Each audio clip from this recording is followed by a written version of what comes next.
많이 어렵게 해석했던 부분들이기도 합니다.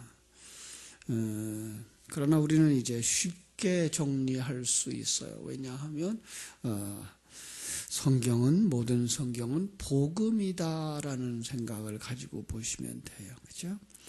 우리는 성경을 진리를 담아서 우리에게 주는 그릇으로 보고 있겠죠.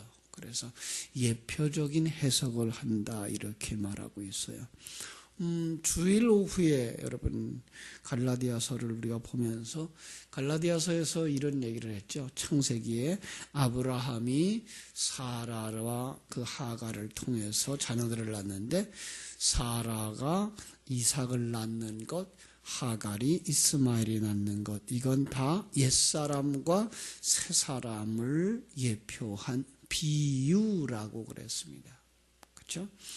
그러니까 지금 우리는 그리스도의 신부로 만들어가는 중인데 바로 이 마태복음 25장에 나오는 지혜로운 다섯 처녀를 만드시는 하나님, 지혜로운 다섯 처녀, 지혜를 가진 자, 지혜 곧 그리스도, 그래서 그리스도인, 그게 뭐예요? 지혜로운 처녀예요.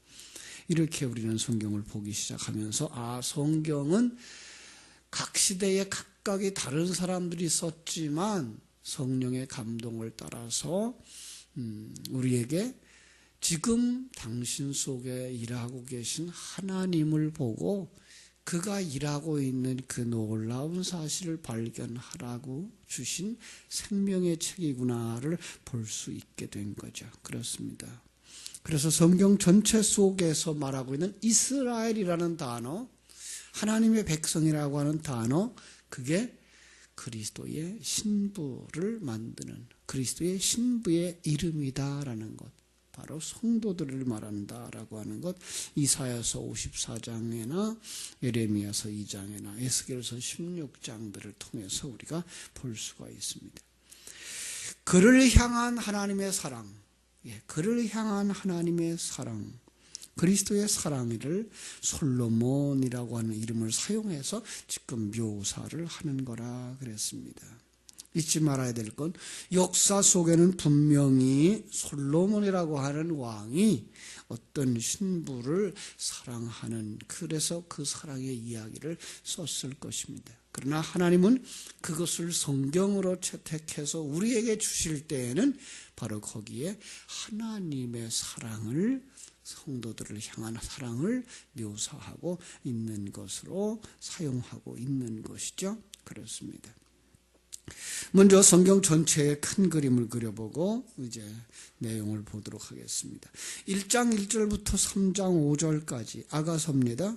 아가서 1장 1절부터 3장 5절까지는 사랑의 시작입니다. 사랑의 시작. 그래서 연인들의 노래, 그리워함, 만남, 이런 것이 기록되어 있고요.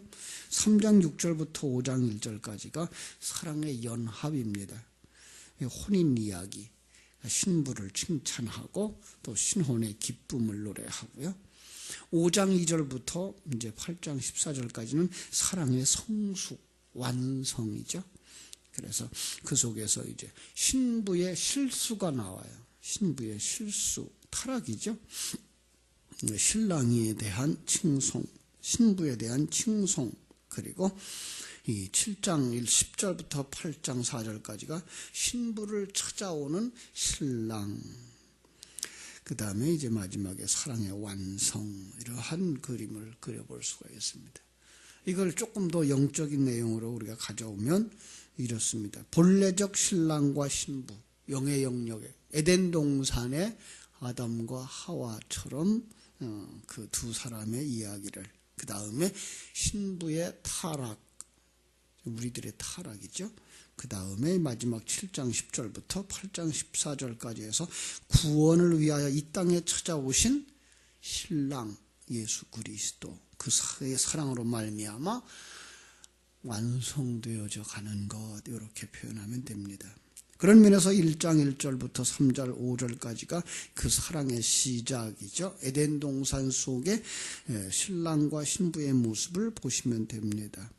신랑 예수 그리스도와 신부인 성도의 본래적인 모습, 그래서 우리는 그걸 창세전에 있는 우리, 하늘에서 이룬 것, 그래서 우리가 주기도문에도 뭐라 그래요? 하늘에서 이룬 것 같이 땅에서도 이루어지이다라고 말하는 건 하늘에서 그렇게 완성되어진 것 지금 내 안에서 이루어져서 빨리 완성되게 해주세요라고 하는 그런 그림인 거죠. 1장 보겠습니다. 1장 이렇게 제목이 달려져 있어요. 1절에가 들어가 있어요. 솔로몬의 아가라. 그죠? 솔로몬. 역사 속은 다윗과 밧세바를 통해서 태어난 두 번째 아들. 그죠? 이스라엘의 두 번째 왕. 그의 이름이 평화의 왕. 그래서 솔로몬이죠. 그러나 그 글자 속에 하나님은 화평케 하는 자라는 뜻이 있어요. 화평케 하는 자. 화평이라는 말은 무슨 뜻이라 했죠? 원수되었던 자가 어떤 중보자의 역할을 말미암아서 돌아서서 이제는 끌어안고 절대 떨어지지 아니하는 자가 되되, 이게 화평이라고 해요. 타락함으로 말미암아 하나님과 우리 인간이 이렇게 원수되었던 자들인데 중보자 예수 그리스도로 말미암아서 우리가 돌아서서 끌어안고 하나 되어져. 끌어안는 정도가 그냥 팔과 팔로 끌어안는 정도가 아니라 밀가루와 물이 반죽되듯 하나 되어지는 그 상태. 누구로 말미암아? 화평의 왕 예수 그리스도로 말미암아 이루어지는 거예요. 이것이 바로 솔로몬이 담고 있는 내용인 거죠. 그래서 그 첫 번째 표현이 뭐예요? 2절부터 4절 가만히 보세요. 2절. 내게 입맞추기를 원하니 네 사랑이 포도주보다 나음이로구나. 참 멋있는 표현이죠. 솔로몬의 사랑은 사랑을 구하는 그 술람미 여인의 고백인 거예요. 그렇죠? 술람미라고 하는 표현도 사실은 이제 6장 13절에 가서 나와요. 술람미라고 하는 표현도 솔로몬과 같은 단어의 뿌리를 가지고 있어요. 솔로몬이 평화의 왕이라 그러죠. 그런데 이 술람미도 뭐예요? 평화가 된 자예요. 그러니까 솔로몬이 그 안에 들어가서 그가 하나님과 화목하게 됐을 때 그의 이름이 술람미인 거예요. 솔로몬과 같은 언어의 뿌리를 가지고 있는 그런 재미난 단어인 거예요. 그가 타락하고 거기 찾아오신 솔로몬에 의해서 구원받은 자라고 하는 것 알 수가 있어요. 자, 2절 나 이렇게 말해요. 나 2절 나 여기 2절에 나오는 나라고 하는 것은 솔로몬을 얘기하고요. 너라고 하는 건 이제 술람미 여인 타락하기 전에 그리스도의 신부의 이야기가 지금 나오는 거예요.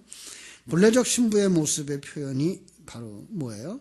창세기 2장 23절의 모습과 같은 거죠. 창세기 2장 23절에서 아담이 뭐라 그래요? 이 갈비로 이렇게 여자를 만들어서 곁에다 세워주자.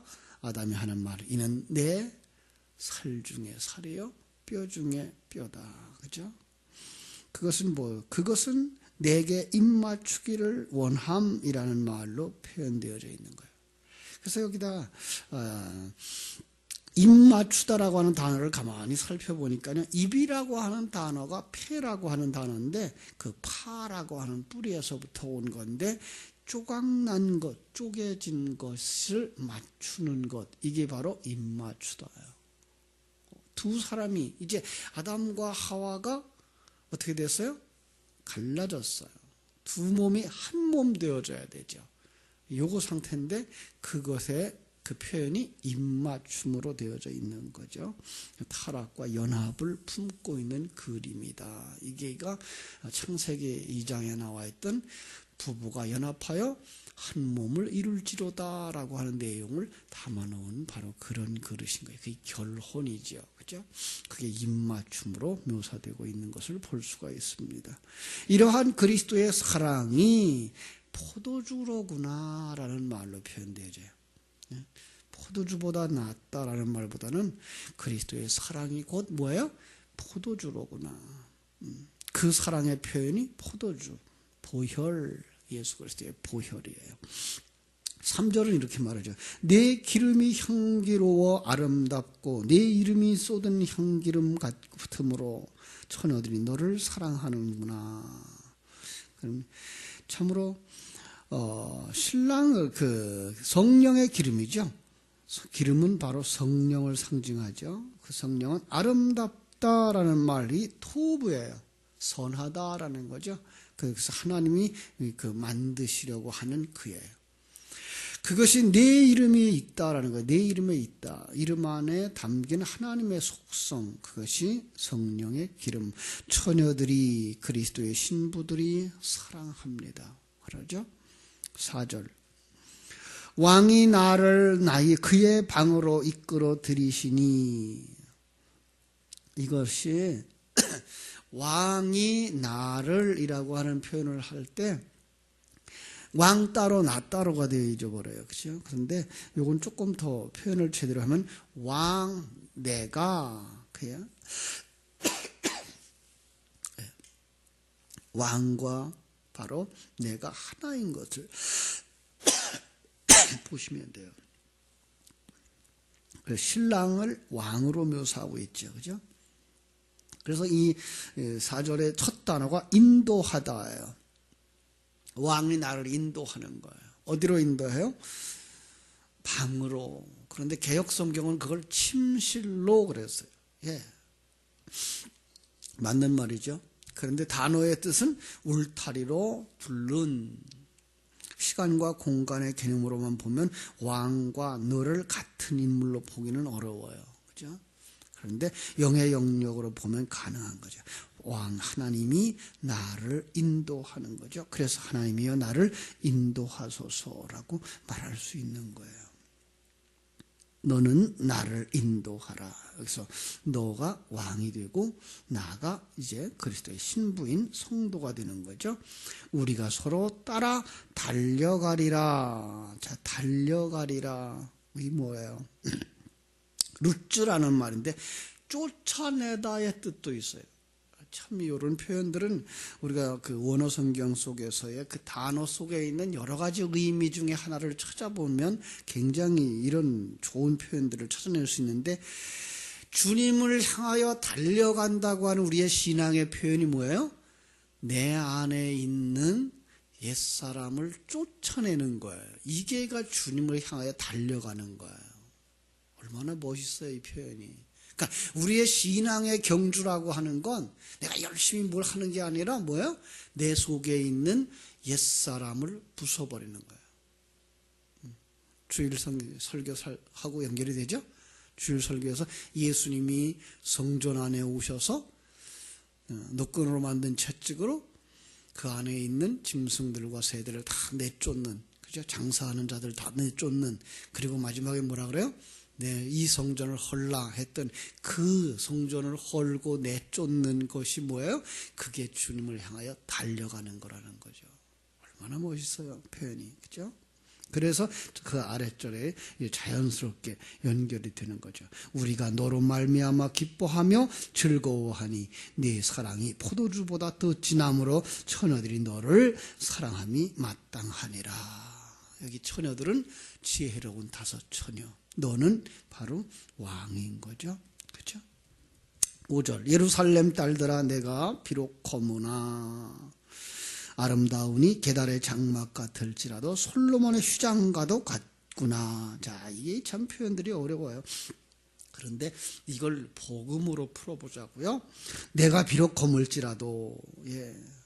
자, 우리 4절에 보니까 내가 햇볕에 쬐어서 거무스름할지라도예요. 비록 검은 것이 어떻게 표현되어져요? 언제 드러나요? 햇빛에 의해서 드러나는 거예요.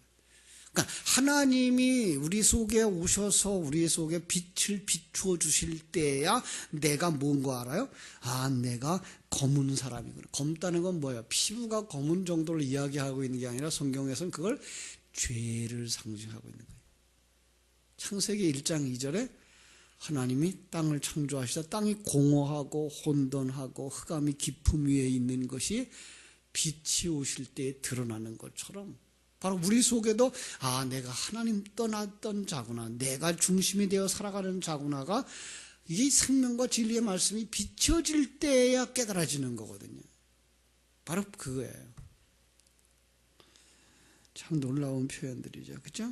또 다른 표현이 뭐예요? 게달의 장막이에요. 게달이라고 하는 게 누군지 아세요? 게달. 아브라함의 서자 이스마엘의 그 둘째 아들이에요. 그들의 후예.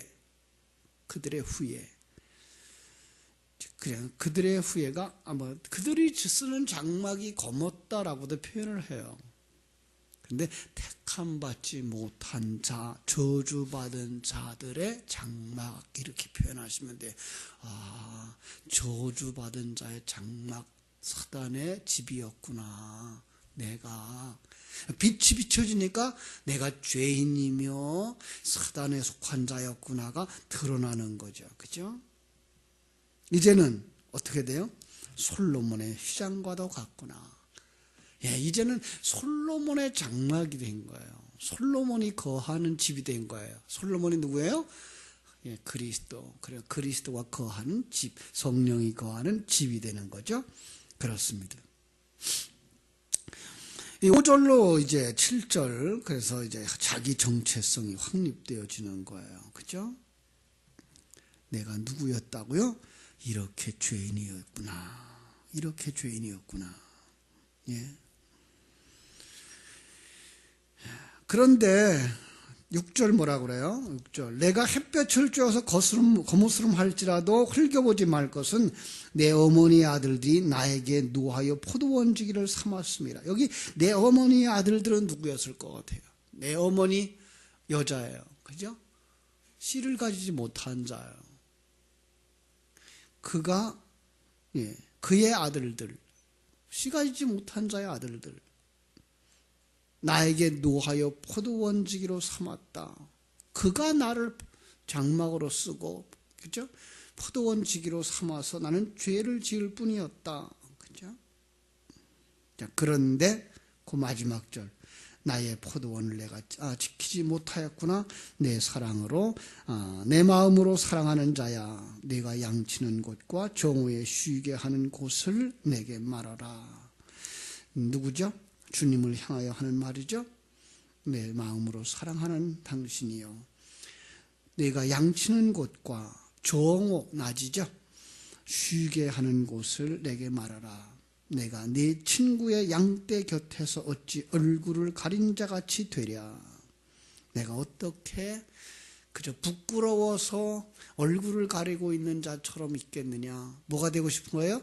나도 양떼가 되고 싶다라는 거죠.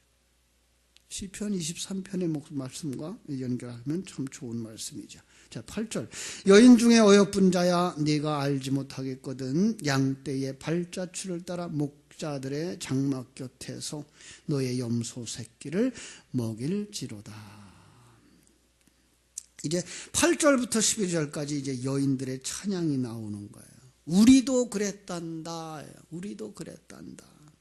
너도 왕의 출입이 있는 곳에서 왕의 사랑을 구하거라. 이거예요. 그렇죠? 9절 말씀. 솔로몬, 내 사랑아, 내가 너로 바로의 병거의 준마에 비하였구나. 솔로몬의 칭찬이에요. 스스로 칭찬받을 자격이 없음을 고백하는 자 앞에서 난 그대를 사랑한단다 라고 말하는 거예요. 그 조건이 뭐예요? 우리에게 있지 않은 거예요. 하나님 앞에 사랑을 받을 수 있는 조건이 우리에게 없는 거죠. 그런데도 불구하고 많은 사람들은 이제 오해를 하죠. 뭐라고 말하는가 하면은 그 술람미 여인이 굉장히 미인이었을 거다라는 얘기를 하죠. 아니요. 그냥 하나님이 예쁘게 보고 있는 거지 우리 속에 어떤 구원받을 거나 칭찬받을 조건이 있는 사람들이 아닌 것이죠. 그죠? 호세아의 고마를 사랑하는 것처럼 여전히 나는 사랑받을 자격이 없습니다 하는데 하나님은 그렇게 보지 않고 내가 만들 신부 그것은 바로 가장 아름다운 신부야. 그래서 그가 미모가 아름답다라고 표현을 하는 거예요. 그죠? 이제 12절.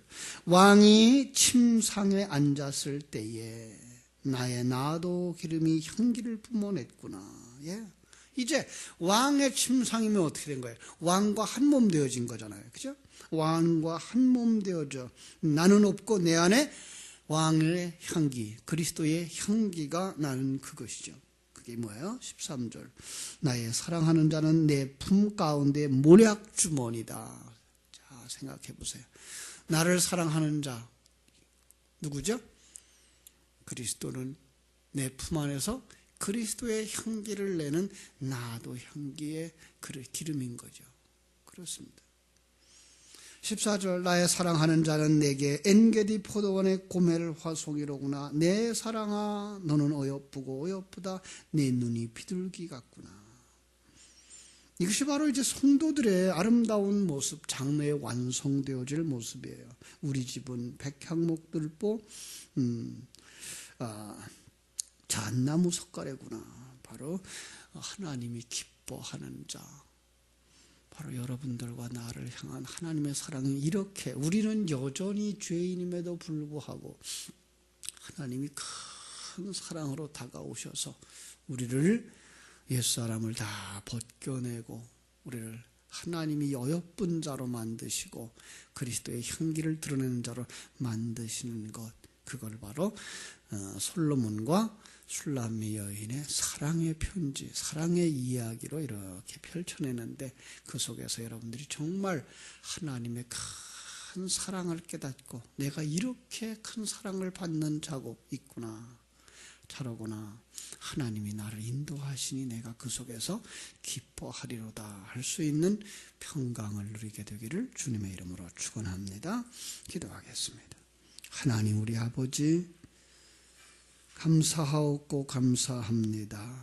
우리는 여전히 검은 피부에 계달의 장막처럼 천하고 보잘것없는 타락한 인간인데, 이러한 우리를 창세전부터 사랑하사 구원하실 계획을 세우시고 예수 그리스도를 통해서 우리를 오늘도 구원의 길로 인도하고 계신 하나님의 그 큰 사랑을 오늘 솔로몬과 슐라미 여인의 사랑을 통해서 깨달아 알 수 있도록 가르쳐 주시니 감사합니다. 그 큰 사랑이, 그 큰 은혜가 오늘도 우리 속에 차고 넘치게 하여 주시옵소서. 저희들이 눈이 열려져서 그 하나님의 사랑을 보게 하시고, 우리들이 생명이 있어서 그 하나님의 사랑을 깨달아 알게 해주시고, 그 하나님의 인도하심을 따라 달려갈 길을 달려가는 바로 옛사람들을 벗겨버리고 내쫓고 부숴버리고 새 성전으로 완성되어지는, 그리스도의 신부로 완성되어지는 아름답고 복된 성도들이 다 되게 하여 주시옵소서. 오늘 하루의 삶도 주님께 부탁드리며 거룩하신 예수님의 이름으로 기도하옵나이다. 아멘.